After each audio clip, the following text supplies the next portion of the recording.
Don't worry, your prayers have been answered. It's time for another edition of Bible Thumpers here in the Great Society Ministries. I'm your host, Lamar Aizmo. And without much delay, let's get into the material. With this segment on my channel, we discuss the fallacies, errors, contradictions, racism, genocidal tendencies, and other problems and discrepancies within the Bible, both Old and New Testament. As always, I'll do my disclaimer. Christianity isn't always bad, because for some people, it actually uplifts them and makes them feel better and makes them better people. But unfortunately for I don't even want to say the majority, but for a significant segment of the population, it makes them into maniacs that are willing to support genocide in an effort for their second coming, and to help their older, I guess you could say the mother of their religion, the Judaics, who are very homicidal and genocidal within their religious text. And if you look at the state of Israel and what it does to its neighbors, it leaves a lot to be desired. So this is why we do this.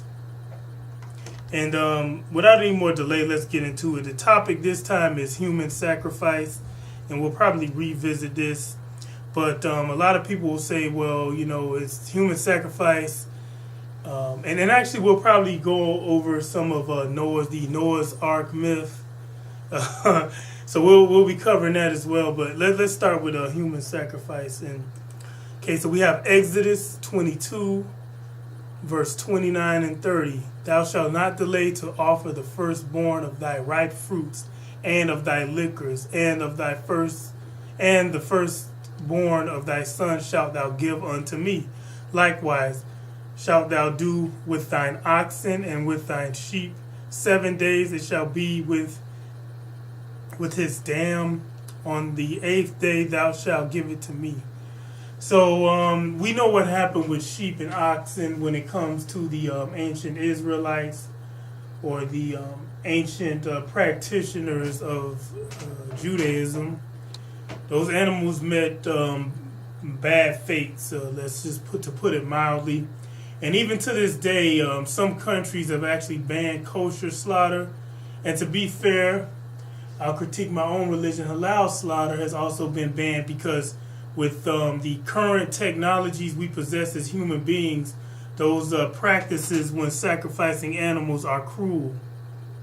And one should, I think most humanity would agree with me, animals deserve to be treated with let's just say the opposite of cruelty. It's one thing to farm, but and this is why a lot of people become vegans, because the harshness that the practitioners of factory farming, I'm not trying to say all farmers, but a lot of these larger corporations have no regard for the agony and suffering that some of these animals go through. I think some mother sows, and I don't eat pork, but mother pigs are actually put in crates so small they can't even turn around during certain portions of their lives. It's really horrible. So and that's just, so. With that being said, that's not a Judeo-Christian practice. That's a capitalist practice, cruelty to animals as well. So I don't care who it is, or what group, entity, or organization, religion. Animals don't deserve to be treated cruelly. That's just as human beings, we have to do better. Animals treat each other cruelly, but we're supposed to be better than animals. But moving on, or some people will differ with me on that. But moving on. So with all that being said, you had this the verse where it says your firstborn son. It didn't, and it put it alongside other things that need to be sacrificed. And this brings me to another topic, which is probably why we'll revisit this. You have a ritual sacrifice and murder throughout the ancient world, and especially the Canaanites, the Semitic language speaking cousins of the Israelites. They practice human sacrifice, and so did the Israelites. There's several books in the Bible where God condemns the Israelites for sacrificing their firstborn to Moloch. So this is not a a practice that was restricted to the Canaanite, which brings me to one of my major points when it comes to this Judaic God, or this Judeo God, is that his so-called chosen people were no better or worse probably than many of their neighbors. So why were they chosen, and why were the rest subjected to genocide or in the wrath of God? So it would make God a petty bigot and a racist to want to eliminate these other groups but favor the Israelites when they're the practitioners of the same horrendous practices like human sacrificing. So let's move on to the next verse that I had highlighted. So this is Ezekiel 20:26. And I polluted them in their own gifts, and that they caused to pass through the fire all that openeth the womb, that I might make them desolate, to the end that they might know that I am the Lord. So here we go again. He's choosing other people. And so this is God saying that he's forcing, and I believe in reference to this verse, it was either talking about the Egyptians or the Amalekites. The Amalekites, and the interesting thing about them is that's what the modern day Israelis call the Palestinians, and other non-Judaics in the region, they call them Amalek, and because Amalek has to be genocided. It says so in several parts of the Old Testament. But, again, here you have this God. This is supposed to be a loving God. And then even in the Bible, it says he's no respecter of persons, meaning he doesn't play favorites. He's fair and objective. But he's subjecting these other people besides the Israelites to kill their firstborn children. And if that's the case, wouldn't he be responsible for this horrific practice? Answer to that is yes, because he's causing them to kill their firstborn.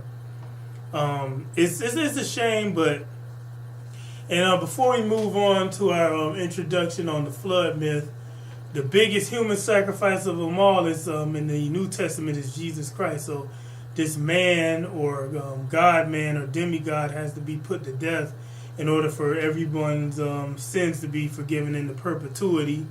That in and of itself is an injustice, and it goes against what's said in the Old Testament that you can't bear the sins of someone else.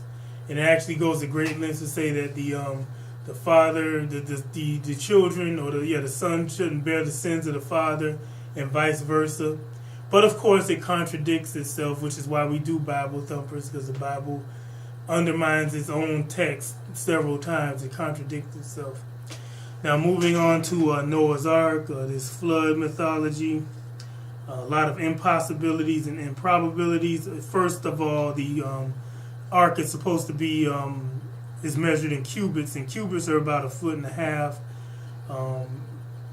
feet. The ark was supposed to be 300 cubits long, 50 cubits high, and 50 cubits wide and 30 cubits high, which would make it 450 feet by 75 feet by 45 feet. There's no way every animal we have today, and some animals have gone extinct since then. So the animals in recorded history all were supposed to get on this boat. The boat was too small. You would need several of these type of boats to fit 2 of every animal. There are 2 million species of animal present today, 500,000 species of insects. How did animals from other continents reach the ark? How did slow animals like sloths from South America and snails from the Americas get through the ocean?